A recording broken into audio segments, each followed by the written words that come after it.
Here's what everyday life in North Korea is like.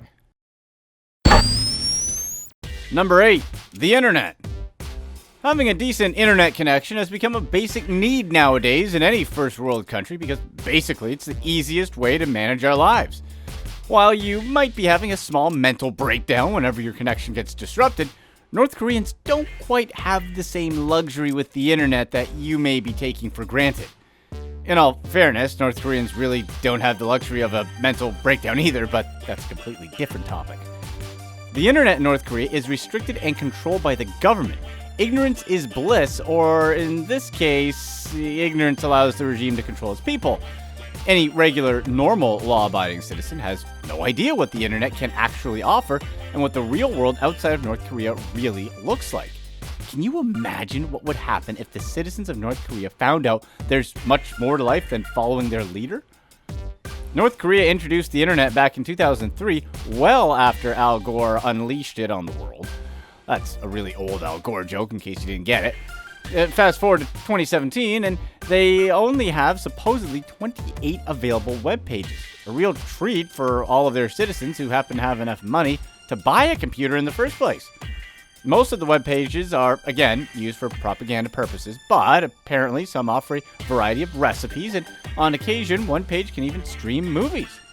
Only higher party officials and university professors have full access to the internet as we know it, but they're so scared of getting caught, or maybe fully brainwashed, that they still don't do much with their internet access.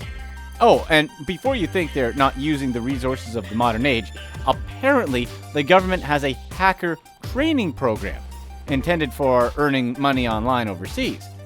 You know what? North Korea may know much more than they let on. Number 7. Morning routine. You think your morning routine sucks? Listen to this. While most of us rely on our alarm clocks to get us out of bed in the morning, this apparently isn't the case for many North Koreans.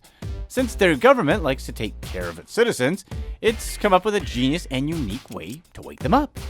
For example, if you live in Pyongyang, the first thing you hear each morning are extremely loud air raid sirens blasting its way through the city right at 7 a.m.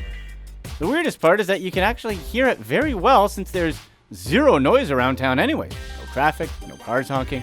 Basically, no signs of millions of people living in a city. And while some prefer to start off their day with a morning dose of caffeine, here you start your day with your morning dose of propaganda. Shortly after the sirens, some announcements are given, along with the North Korean national anthem, which roughly translates to, "Let the morning shine." Number 6. Schools. Education is normally considered an extremely important part of any individual's life. You do it so you can discover new horizons and understand more about what's going on around you. Well, sure, the same theory applies in North Korea, but the practice is a bit different to say the least. The entire education system in North Korea serves only for the purposes of training its citizens to behave the way the government wants them to behave. Mandatory education starts at the age of 5, so by the time you're done with school, the government has quite the control over you. As a matter of fact, some school children, and probably even adults later on, think that their leader is so powerful he can read their thoughts. Better not to think about anything bad, such as murdering the worship leader. The entire curriculum revolves around the regime and worshiping their leaders. I mean, they're taught that their leader is a god, so you pretty much get the basic idea of the quality of the education they receive. The whole emphasis is put on natural sciences, meaning that they get more time for, say, coming up with nuclear weapon ideas, while social sciences are totally neglected. Only selected candidates can continue to universities, which basically means that if you or your family hasn't done anything to upset the regime, if it has, you can kiss your university diploma goodbye and head straight to the fields, I guess. As far as foreign languages go, they force students to learn English and Russian, but don't get confused. No foreign textbooks are ever allowed in the country. Each book used for foreign languages is written and previously approved by the Leaders' Council. Considering the overall quality of education, we can only assume the quality of the language books. A fun fact is that children are more likely to first learn offensive words in English, then they move on to words of praise for their leader, and then they get to simple stuff like, "Hey, how are you?" But really, what's more basic than quick and dirty insults in any language, right? Number 5, work. Remember Rihanna's song with the work, work, work thing? If there were one pop song that's allowed to be played in the country, that would work out perfectly for North Korean leaders. For one, not having a job in North Korea is considered illegal. Because who needs free time when you can dedicate your life to serving your great leader? A normal work week consists of 48 hours, but at least they always get Sunday off. Some speculate that the regime pushes this measure so it prevents people from having a lot of free time, which could possibly lead to thinking too much. It totally makes sense, because if you're a leader of North Korea, why would you want your people to start thinking and using their brains? Your career path is chosen upon birth, and the government assigns you a job which you can't change later on. You even get a stamp on your birth certificate. No rags to riches story there, guys. If you're born as a peasant, you'll die as a peasant, with a mere $1 to $2 per month as your paycheck. And definitely no midlife crisis allowed there, although maybe you can change factories? During the 60s and 70s, payment for work went through coupons, which basically meant that you went to work so the government can give you coupons and decide for you what you need to get with them. Since things took a turn for the worse with the famine a while back, the government has scaled it down now, and payment is available to workers. However, the government can only pay so much. So many people look for other ways to earn money, such as selling stuff on the black market. Yeah, I don't even want to know the penalty for getting caught doing that. Number 4, transportation and travel. In highly developed countries around the world, owning a car is seen as a basic need rather than a luxury. However, North Korea tries to limit every free-willed move its citizens may wish to make, and traveling and driving freely around is one of them. Have you noticed the empty streets in the capital? Massive buildings line up and down 3 or more lane highways, and most of the streets are bare of any vehicles except the occasional buses and trams. Considering the capital has around 3.3 million people living in it, it should be a bit more lively, to say the least. Out of 50 million people in the country, it's estimated that there are only 300,000 cars. Not that many can afford to buy cars, and I think that if you were some regular guy who was successful on the black market, buying a car would certainly raise some eyebrows. Women are generally considered incapable of driving, and everyone is told to use public transportation methods or just bike around. As far as traveling goes, it's strictly controlled, and as you would expect, only a selected few may leave the country.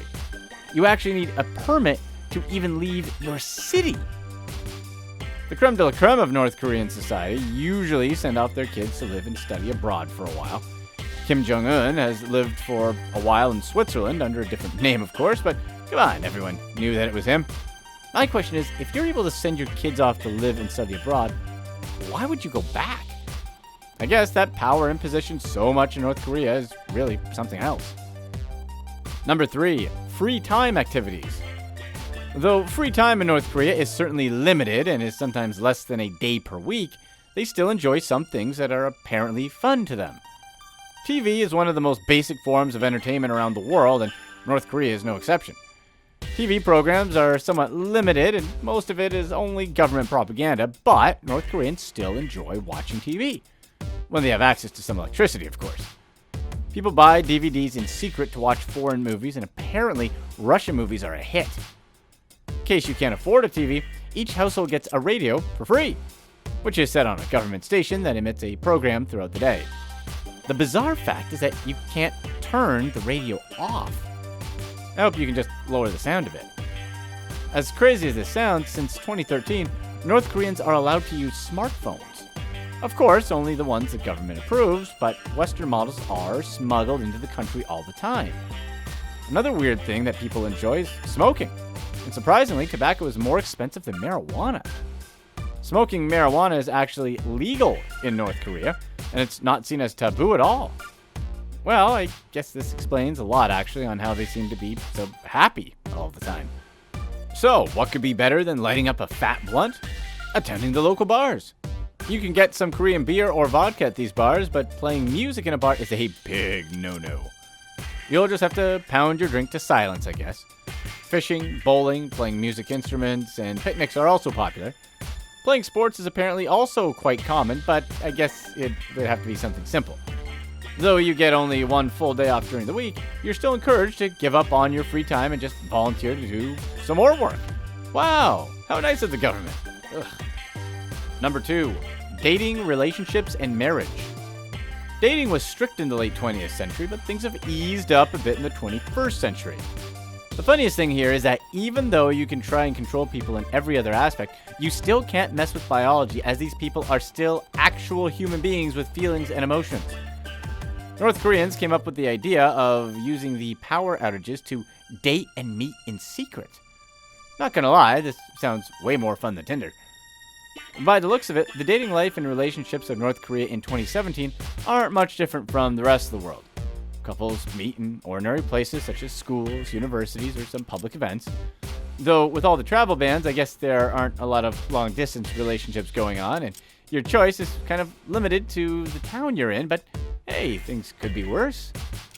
People are also encouraged to marry and have kids because they get a free apartment when they do. Now, that's a good incentive to build up the population, but I mean, I personally wouldn't want to raise my kids in North Korea, but hey, that's just me.